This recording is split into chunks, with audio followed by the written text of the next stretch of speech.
ዛሬ ሰርጋችን ነው።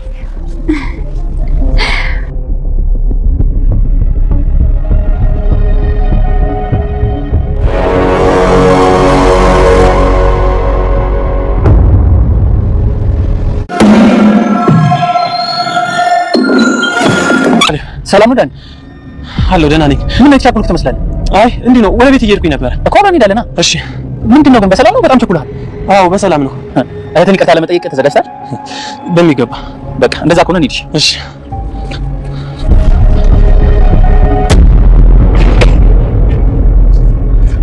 ለምን መጣህ? ካሌብና ብሎኝ ነው። ለምኑኝ እና ካልተባልክ አትመጣም ማለት ነው? ለፕሮግራሙ ብቻ ለነገ።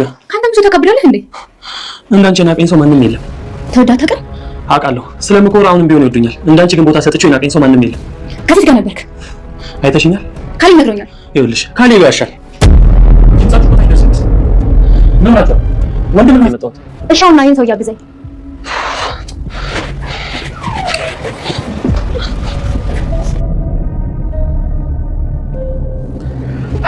እንግዶች አይመጡም እንዴ? እንግዶች ይመጣሉ። እኔ የምልሽ አባዬስ? አባዬ ትንሽ ሲያሞከው ረፍት ያድርግ ውስጥ ነው ያለው።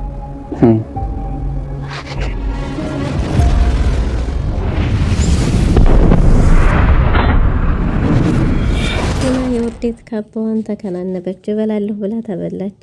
ቲና ዊልቸር ላይ ተቀምጦ እንዳይታይ የካሌብ አባት የተቻላትን ሁሉ አድርጋ መኝታ ቤት ብትቆልፍም ነገሩ ግን ወዲህ ነውና ክንን ውርደቷን ተከናንባለች። ወይ ቲና መጨረሻዋ ምን ሊሆን ይሆን? ካሌብና ዲያኒም ድብብቆች መጫወታቸውን ይዘውታል። ምክንያቱም የካሌብን አባት ካፌ ላይ ቁጭ ብሎ ሲያገኘው ሲሮጥ መጥቶ እቤት ሊያጣራ ቢልም ነገር ግን ደውሎ አባቱ ካሌብና ዲያኒ እንዲገናኙና ለማለፍ እንዲመቸው ተነጋግረው ስለነበር ዲያኒ ወደ ቤት ሲሮጥ ተመልሶ ሲመጣ ቤት ቁጭ ብሎ አግኝቶታል። ዲያኒ ግራ ተጋብቷል።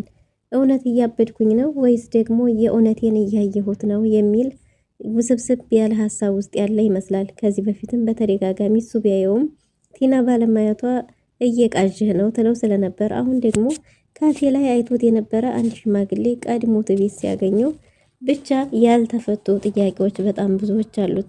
ቲና ደግሞ እራሴ አሽበል ብዬ ያስቀመጥኩትን ሰውዬ እንደዚህ ስትል አታፍርም ወይ ትለዋለች። ሀሳቡም ተቀባይነት አላገኘም። ሰላም ሰላም፣ ውድና የተወደዳችሁ ውድ ቤተሰቦች እንደምን አላችሁ? በያላችሁበት የዓለም ዳርቻ ሰላማችሁ ብዝት ትርፍ ይበል እያልን ዛሬም በአዲስና በትኩስ መጥተናል። እናንተም በቅንነት ላይክ፣ ሼር፣ ሰብስክራይብ እያደረጋችሁ ቤተሰብ ታደርጉን ዘንድ በትህትና እንጠይቃለን። ቤተሰብ ላረጋችሁን ሁሉ ከልብ እናመሰግናለን። በባለፈው ክፍል እንዴት ተመለከትነው ግፈኛዋ ሚስት ግፈኛዋ ምራት ተከታታይ ድራማ እንግዲህ የቲናና የትሁት ፍጥጫ እዚህ ደርሷል። ከዚህ በፊት ትሁት ሁሌ ተንበርክካ ትለምን የነበረው ለካሌብ አባት ብላ ቢሆንም አሁን ግን ዲካሟ ትግሏ ፍሬ አፍርቶ የካሌብ አባት ቆሞ መሄድ፣ መራመድ፣ መናገር ሀሳቡን ሲደረግበት የነበረውን ግፍ ሁሉ አውጥቶ መተንፈስ ችሏል።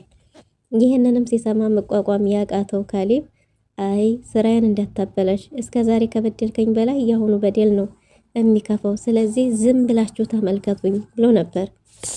እናም የመጀመሪያ እርምጃ የሆነው ከቤት ውስጥ ሲጀምር ነገር ግን እጅግ በጣም ጠንካራ ሰው ስለሆነ እንጂ ማንም ሰው የልጁ ሚስት በገዛ ቤቱ በፊት ለፊቱ ያንተ ባል ያንተ ልጅ ይሄን ከፍ ይሄጅሉ ይሄ ጅራንፎ ሳይሆን ባል ዲያኒ ነው፣ ሀብትህን ነው የምፈልገው፣ አንተም እንዲሁ እያየው ትሞታለህ እየተባለ ሁሉ ችሎ እዚህ የደረሰ ሰው በአሁኑ ግን የከረረ ነው።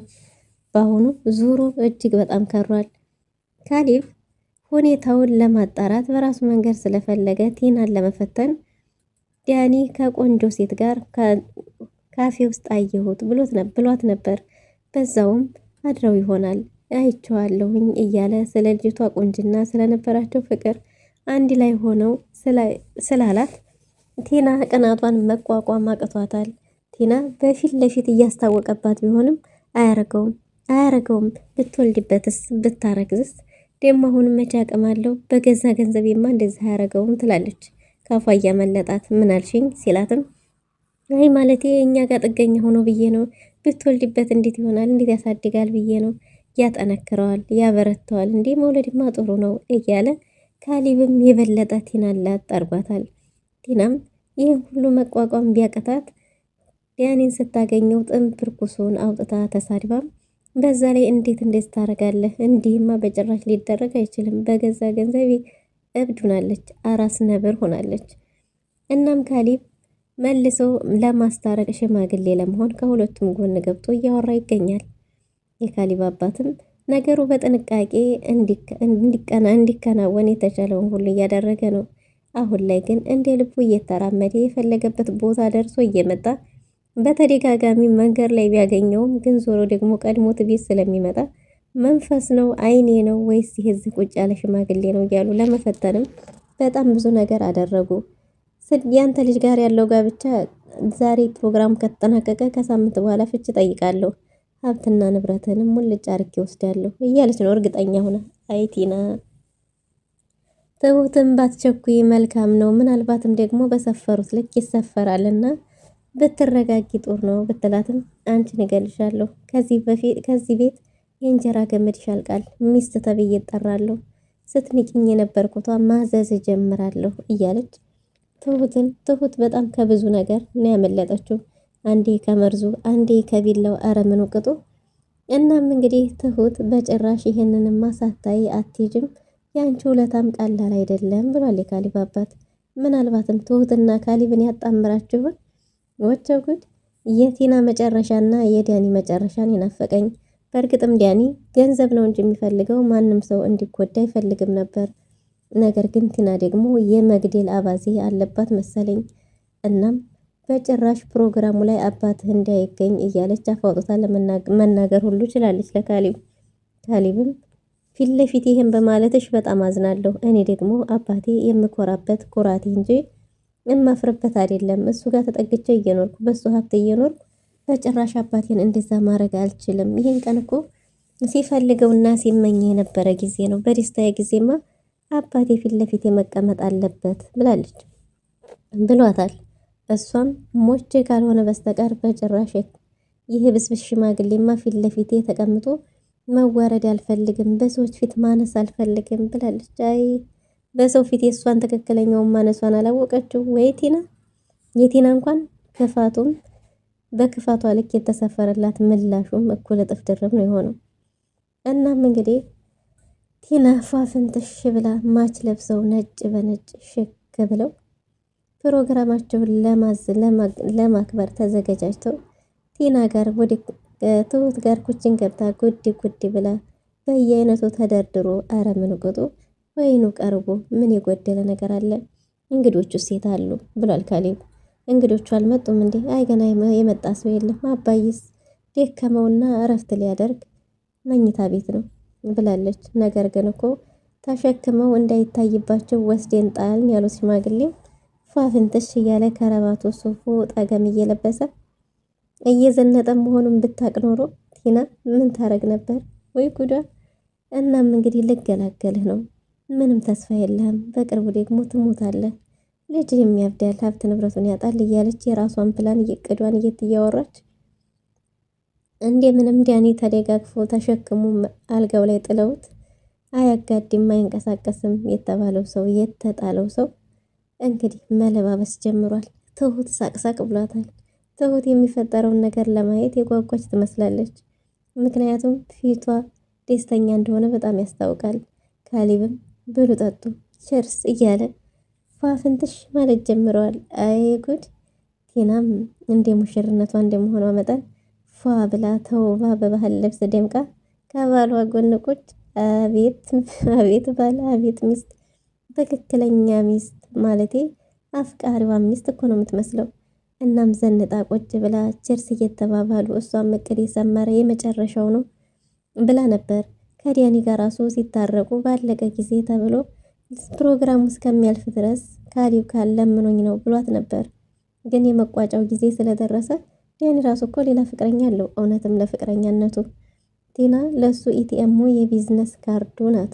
እሷ ግን ይሄ ሳይገባት ወይ ከተዳሩ አልሆነች ወይ ከሱ ከሁለት ጌ ወጣ ጎመን። መጨረሻዋ ግን የቲና ምን ይሆን? መቋጫው ምንድን ነው? እናም እንግዲህ ያለቀ ነገር ነው ብላ ተደስታ ፏፍንትሽ ብላ ዝንጥ ሽክ ብላ ከባሏ ጎን እንግዲህ ቲና ከባሏ ጎን ቁጭ ብላ እየሳቁ እየተጫወቱ እየበሉ እየጠጡ ሳለ ነበር ሰርፕራይዝ የሆነችው። እንኳን እሷ እኔም ሰርፕራይዝ ሆንኩ እያወቅኩትም እንኳን ቢሆን። አይ ቲናዬ እና እንግዲህ ካሊብ ጥርስ በጥርስ ሆኗል። ደስተኛ የነበረው እሱ ነበር። እሷም ሚስጥሩ ባይገባትም ደስ ብሏት ነበር። እሷ ይህን እቅድ የተሳካ መስሏት ይሄ ጅል እያለች እንደለመደችው እጅግ በጣም ደስ ብሏቸው ነበር። ዳኒ ግን ውስጡ የሰጋ ነገር ያለ ይመስላል። ማለቴ ተሰምቶታል፣ ታቆታል ይመስለኛል። ፍርሃት እያለው እንደሆነ ያስታውቅ ነበር። እናም እንግዲህ ውዱ የካሊብ አባት ደግሞ ለብሶና ሽክ ብሎ ከረባቱን አስሮ የቀኑ ሙሽራ እሱ መስሎ እሱ ነው ሙሽራ የሆነውና ዘንጦ ፏፍንትሽ ብሎ ከች አላለም። ዳኒን ምን ይዋጠው? ቲናን ምን ይዋጣት? የትሁት ደስታስ የካሊብ ደስታ ፊት ለፊት ይታያል። እነሱ ደግሞ ፈጠውና ገጠው ተደነባብረው የሚሄዱበት መውጫ መግቢያው ጠፍቷቸው አረ እንደው የት ተገትረው ቀርተዋል። እናም እንግዲህ መልካምም ስራ መጥፎ ዞሮ ለራስህ ነው የሚባለው ለዛ ነው። ስራ ለሰሪው ሾክ ላጣሪው እንደሚባለው እሾክም ለሌላ ሰው ተብሎ ወይ መከላከያ ተብሎ ሲታጠር መጀመሪያ ለዛ ሰው ብዙ ዋጋ ያስከፍላል፣ ያቆስላል፣ ያደማል። እና መጥፎ ስራ ምን እንዲሁ ነው ለጊዜው የተሳካ ስኬታማ የሆነ ቢመስልም ነገር ግን የሆነ ቀን ከስኬት ማማ ላይ አውርዶ ሲፈጠርቅ ደግሞ ባልታወቀ ወይም ባልታሰበ መንገድ ነውና ቲናም አሁን እሷ አምላክን የሆነች መስሏት አሳስሬ ሐኪም ቤት ማሄድን ብዙ ክትትል የለውም። ከዚህ በኋላ መንቀሳቀስ አይችልም፣ መናገር አይችልም።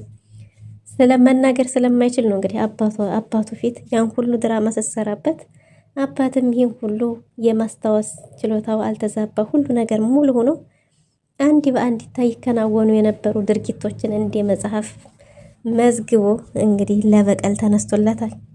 ከዚህ በላይ ውርዴት የለም፣ ከዚህ በላይ መሸማቀቅም የለም። ቲና አብቅቶላታል። ምን ይውጣት ይሆን? ቀጣይ ደግሞ እሷ እኮ ተስፋ አትቆርጥም። ቀጣይም ሌላ እቅድ ይኖራት ይሆን? ውድና የተወደዳችሁ ለዛሬ ነበረን ቆይታ ይህን ይመስል ነበር። በቀጣይ እስከምንገናኝ መልካም ጊዜ። ላይክ፣ ሼር፣ ሰብስክራይብ ማድረጋችሁን አትርሱ። አመሰግናለሁ።